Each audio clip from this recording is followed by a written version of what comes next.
Okay, question 28. The table below shows the temperature, T of M, of a cup of hot chocolate that is allowed to chill over several minutes M. What expression best fits the data for T of M? So when I look at this, the first thing I want to consider is what's happening, because they're telling me that this is chilling, and then I look at my time and temp. So at time 0, this cup of hot chocolate was 150 degrees. After 2 minutes, it's 108, then 78, then 56, and finally 41. So the big idea is this is chilling. It's getting cooler, not hotter. So that means we're multiplying by a number less than 1. So just using our number sense in this question, we eliminate the two silly answers.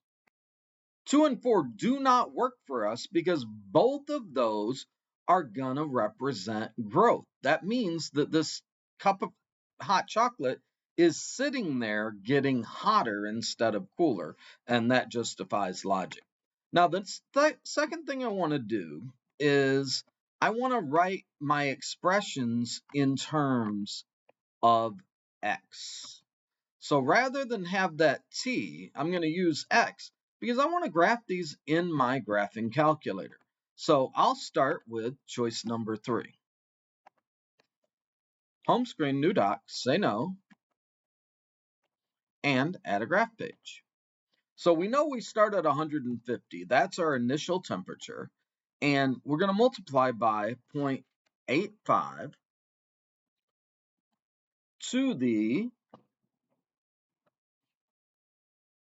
x minus 1 power. Now, we can't see the graph because we're at 6 and we need to be all the way up to 150 on the y-axis. So that's what our graph looks like. Now, if I do Control T for a table, these numbers should match our table. We go 150 at 1. We go 127 at 2. Notice 150 goes with 0, not 1. So therefore, x minus 1 cannot be our answer. So if I go back to the calculator, tab, and I get rid of the x minus 1,